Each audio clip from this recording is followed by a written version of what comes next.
Culpado do preço da gasolina na bomba tá aquele ali. Culpado no preço da gasolina é o Lula, a Dilma e o Temer. Hoje, muita gente fala assim, o Bolsonaro podia fazer alguma coisa. Não, ele literalmente não pode fazer nada. Porque se ele fizer, ele vai ter que fazer exatamente o que fez Lula e Dilma. Ele vai ter que intervir. Ele pode fazer isso. Então, mas isso é ruim, da República. Mas isso é ruim, negão? É péssimo. Ele não pode baixar o preço da gasolina? Um ótimo exemplo do que seria se o Bolsonaro intervisse, para todo mundo entender, é o seguinte. Imagina que o seu pai, que tem um bom emprego, perdeu o emprego, foi mandado embora. Aí ele chega em casa, a patroa pergunta, e aí, tá tudo bem no serviço? Ele fala, tá. Só que ele pegou um empréstimo. Ele não falou que ele foi mandado embora. Ele pegou um empréstimo, ele tá vivendo de cheque especial. Durante 3, 4 meses ele vai conseguir manter a casa certinha. O que vai acontecer depois? Ele vai se estourar numa dívida. A gente tá pagando exatamente essa dívida do papai Lula, que foi mandado embora e esqueceu de avisar a família brasileira. Muito mais. E como é que esqueceu? Exatamente. Como é que esqueceu? É essa vida que a gente está vendo hoje. Que foram roubados 900 bilhões de reais. Para quem não entendeu, vou repetir, 900 bilhões. Dava para fazer bilhões. Dava para fazer 10 vezes a transposição do Rio Amazonas. Quase um trilhão. É quase um trilhão. Um valor exorbitante. E também é importante a gente passar para os nossos telespectadores que a gasolina está cara no mundo todo. Há uma política internacional. Tentam colocar isso nas costas do presidente. Como tentam fazer com tudo, os alimentos também estão caros. Praticamente tudo hoje no Brasil dobrou de preço. A indústria automobilística dobrou de preço. Parece que as pessoas esqueceram que teve uma pandemia. Teve uma pandemia, é a questão da oferta e da demanda. Vamos lembrar, na época da pandemia, a maioria das empresas acabou diminuindo o seu ritmo de trabalho. Quando eles voltaram, não conseguiram produzir para poder atender todo mundo que precisava comprar.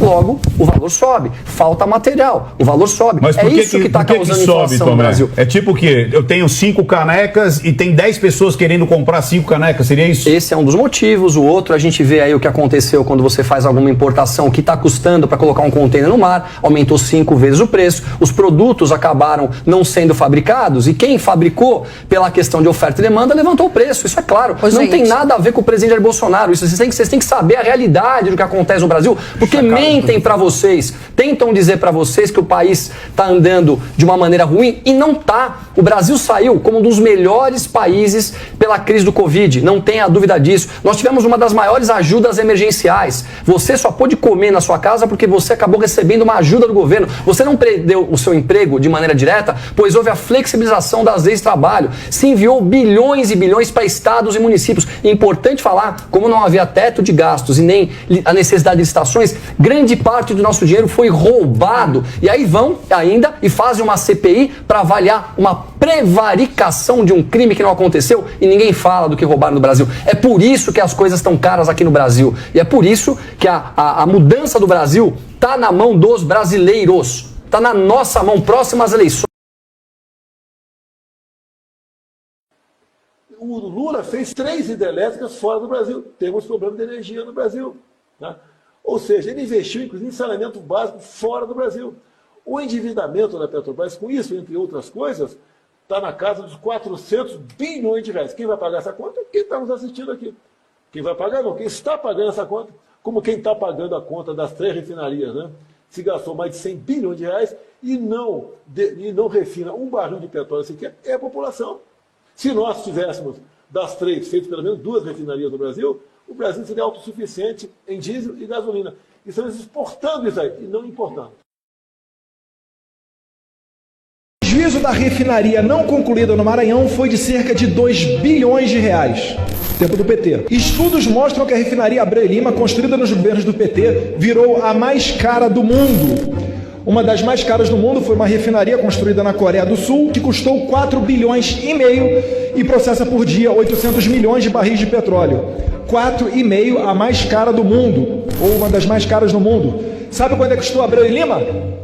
18 bilhões e meio. Daria para construir 4 refinarias das mais caras do mundo e ainda ia sobrar um dinheiro. Agora, qual é a situação do Brasil atualmente quando se fala em combustíveis?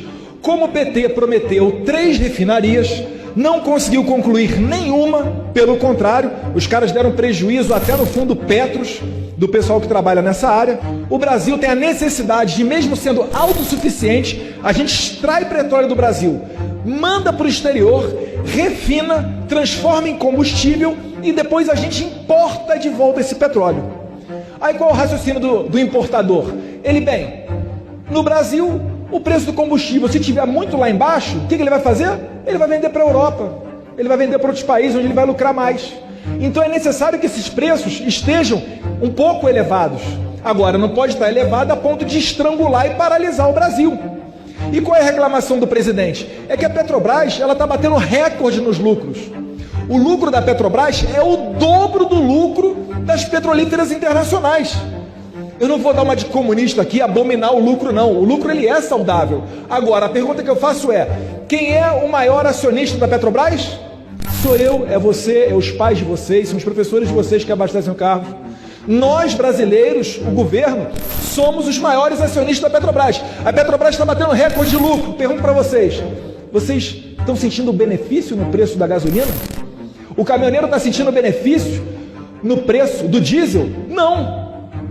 Então, para que serve uma empresa que o sócio majoritário é o governo se ela não reverte benefício para a população? Vamos privatizar, ué.